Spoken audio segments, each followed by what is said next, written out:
स्वागत है Hindi forktail hub में, जहां भारत की प्राचीन लोक कथाएं दिल को छूती है। भाग्यनाथ की कहानी एक साधारण कुम्हार की असाधारण वीरता की गाथा है। सिंह के आतंक से लेकर युद्ध की विजय तक यह कहानी साहस और विश्वास की मिसाल है।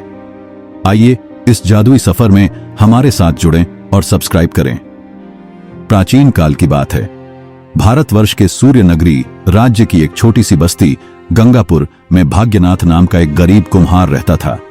वह सूर्योदय से पहले उठता, गंगा के तट पर जाता, जहां मुलायम मिट्टी की तलाश में घंटों खोदता। उस मिट्टी को वह घर लाता, गूंथता और अपने कुशल हाथों से घड़े, मटके, दिए और कुल्हड़ जैसे सुंदर बर्तन गढ़ता। सूरज ढलने पर वह इन बर्तनों को अपने गधे पर लादकर पास के नगर सूर्यपुरी में बेचने जाता। यही उसकी रोजमर्रा की दिनचर्या थी। मेहनत के बावजूद उसका जीवन अभावों में डूबा था। उसकी झोपड़ी में केवल एक पुराना चूल्हा, कुछ बर्तन और सादा बिस्तर था। फिर भी वह सच्चाई और कर्म के पथ पर अडिग था। उसकी पत्नी सावित्री हर मुश्किल में उसका साथ देती। वह बर्तनों को धूप में सुखाने में मदद करती, घर संभालती और हर शाम गांव के प्राचीन विष्णु मंदिर में दिया जलाकर परिवार की सुख शांति की प्रार्थना करती। गांव वाले भाग्यनाथ की सादगी की मिसाल देते, पर उसकी गरीबी के कारण उसे केवल कुम्हार कहकर बुलाते। सावित्री को गांव की महिलाएं प्यार से बुलाती भाग्यनाथ की धर्मपत्नी, जो मंदिर की सीढ़ियां हर दिन चढ़ती है। गंगापुर के पास एक घना जंगल था, जहां की हरियाली और सुंदरता के साथ साथ एक भयानक सिंह का आतंक भी था। यह सिंह रात के अंधेरे में गांव में घुस आता, बकरियों और भैंसों को अपना शिकार बनाता। कभी कभी वह राहगीरों पर भी झपट्टा मारता। उसकी दहाड़ सुनकर बच्चों के दिल दहल जाते और किसान अपने खेतों में अकेले जाने से डरने लगे। गांव के मुखिया रामदास, एक बुजुर्ग और बुद्धिमान व्यक्ति, ने कई बार योद्धाओं को सिंह को पकड़ने भेजा, लेकिन सिंह की चतुराई और ताकत के आगे सभी नाकाम रहे। गांव की औरतें मंदिर में इकट्ठा होकर भगवान विष्णु से प्रार्थना करती, हे नारायण, इस संकट से हमारी रक्षा करो। बच्चे रात को घर से बाहर खेलना भूल गए। रामदास ने गांव वालों को समझाया, हमें धैर्य रखना होगा, भगवान कोई रास्ता दिखाएंगे। लेकिन सिंह का आतंक दिन ब दिन बढ़ता गया। लोग रात को घर से बाहर निकलना बंद कर चुके थे और गांव में सन्नाटा पसर गया। भाग्यनाथ इन सब बातों से बेखबर अपने काम में डूबा रहता। वह सुबह गंगा के तट पर मिट्टी खोदने जाता और सावित्री बर्तनों को भट्टी में पकाने में मदद करती। एक दिन वह सूर्यपुरी से बर्तन बेचकर लौटा, थकान से चूर। हमेशा की तरह गधे को खूंटे से बांधने की बजाय उसने उसे आंगन के प्राचीन बरगद के पेड़ से बांध दिया। सावित्री ने चिंता जताई, गधे को ठीक से बांधो, रात को सिंह का डर है। भाग्यनाथ ने थके स्वर में जवाब दिया, हां, बांध दिया, अब मुझे सोने दे। सावित्री ने मंदिर से लौटकर दिया जलाया और प्रार्थना की, हे भगवान, हमारे घर और गांव की रक्षा करना। भाग्यनाथ थकान से ढेर होकर सो गया। उसी रात जंगल में भयंकर तूफान उठा। तेज हवाएं चल रही थीं, जिनसे जंगल के विशाल वृक्ष हिलने लगे। कुछ पेड़ जड़ों से उखड़ गए। बिजली की चमक और बादलों की गड़गड़ाहट से आसमान गूंज उठा। जंगल के सभी प्राणी अपने ठिकानों में छिप गए। वह भयानक सिंह उस वक्त शिकार की तलाश में था, पर तूफान की भयावहता देखकर उसका दिल भी कांप गया।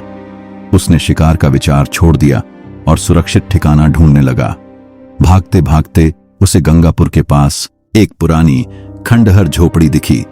यह झोपड़ी कभी एक साधु की थी, जो तपस्या के लिए हिमालय चला गया था। सिंह ने सोचा, यह तूफान से बचने की सबसे सुरक्षित जगह है। वह झोपड़ी में घुस गया, एक कोने में दुबक गया और बारिश की तेज आवाज में गहरी नींद में सो गया। रात के गहन सन्नाटे में बारिश की तेज आवाज से भाग्यनाथ की नींद टूटी।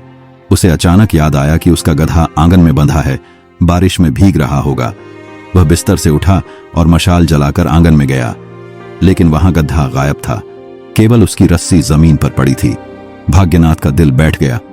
मेरा गधा, वह मेरा एकमात्र सहारा है, तूफान से डरकर भाग गया होगा।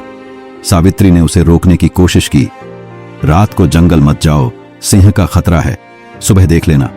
लेकिन भाग्यनाथ बोला, नहीं सावित्री, वह मेरी आजीविका का आधार है, मुझे अभी ढूंढना होगा। वह मशाल लेकर बारिश में भीगता हुआ जंगल की ओर चल पड़ा। सावित्री ने मंदिर की ओर देखा, और मन ही मन प्रार्थना की, हे विष्णु, मेरे पति की रक्षा करना। लगभग 1 घंटे की खोज के बाद वह उस सुनसान झोपड़ी के पास पहुंचा। बिजली की चमक में उसने झोपड़ी के दरवाजे पर एक बड़ा जानवर सोया हुआ देखा। खुशी से चिल्लाया, मिल गया मेरा गधा, तू यहां मजे से सो रहा है और मैं तुझे ढूंढता फिर रहा हूं। वह सिंह था, पर अंधेरे और थकान में भाग्यनाथ को गधा ही दिखा। गुस्से में वह बोला, बड़ा जिद्दी हो गया है, रस्सी तोड़कर भागा, चल घर चल, नहीं तो तुझे भूखा रखूंगा। उसकी आवाज इतनी गहरी और गर्जनापूर्ण थी कि मानो यमराज स्वयं बोल रहे हों। सिंह डर से कांप गया।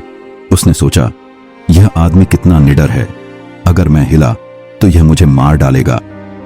डर के मारे वह चुपचाप भाग्यनाथ के पीछे चल पड़ा। भाग्यनाथ ने सिंह की गर्दन में रस्सी बांधी और उसे खींचकर घर लाया। आंगन में बरगद के पेड़ से कसकर बांध दिया। सावित्री ने दरवाजे से झांककर पूछा, क्या मिला? भाग्यनाथ ने जवाब दिया, गधा मिल गया, अब सोने दे। वह थकान से ढेर होकर सो गया। सावित्री ने मशाल की रोशनी में बरगद की ओर देखा, पर अंधेरे में उसे कुछ साफ नहीं दिखा। वह भी प्रार्थना करके सो गई। सुबह सूरज की किरणें गंगापुर में फैलीं। गांव वाले अपने रोज के काम पर निकले। किसान खेतों की ओर, औरतें मंदिर की ओर, बच्चे खेलने। जब वे भाग्यनाथ के घर के पास से गुजरे तो बरगद के नीचे बंधा सिंह देखकर उनकी सांसें थम गईं। यह तो वही खूंखार सिंह है, एक युवक ने चिल्लाकर कहा। गांव की भीड़ इकट्ठा हो गई। रामदास, बुजुर्ग मुखिया ने मशाल उठाकर सिंह को देखा और बोले, यह भगवान विष्णु का चमत्कार है। भाग्यनाथ कोई साधारण कुम्हार नहीं, बल्कि वीर पुरुष है। गांव की महिलाएं सावित्री को बधाई देने लगीं। एक बुजुर्ग महिला, गंगाबाई, ने कहा, सावित्री, तुम्हारी प्रार्थनाओं ने गांव को बचा लिया। बच्चे उत्साह में नाचने लगे। भाग्यनाथ ने सिंह को पकड़ा। खबर पूरे गंगापुर में आग की तरह फैल गई। कुम्हार भाग्यनाथ ने जिंदा सिंह को पकड़ लिया। लोग भाग्यनाथ के घर के बाहर जमा हो गए। कुछ ने मंदिर में दिए जलाए, कुछ ने ढोल बजाकर उत्सव शुरू किया। भाग्यनाथ सुबह उठा और भीड़ देखकर हैरान रह गया। उसने कहा, मैंने तो गड्ढा समझकर बांधा, लेकिन गांव वालों ने उसकी नम्रता की तारीफ की। रामदास ने कहा, तुम्हारा कर्म और साहस भगवान ने देखा, यह गांव तुम्हारा अरणी है। उनकी खुशी का ठिकाना न था, क्योंकि सिंह ने उनकी बकरियां, भैंसें और शांति छीन ली थी। अब वे निश्चिंत थे। इसी बीच सूर्यनगरी के राजा सूर्यदेव गहरी चिंता में डूबे थे। पड़ोसी राज्य रणनगरी का राजा रणवीर, एक शक्तिशाली और महत्वाकांक्षी शासक, सूर्यनगरी की उपजाऊ जमीनों पर कब्जा करना चाहता था। उसकी विशाल सेना ने कई बार छोटे मोटे हमले किए, जिन्हें सूर्यनगरी की सेना ने नाकाम किया। लेकिन अब रणवीर पूर्ण युद्ध की तैयारी में था।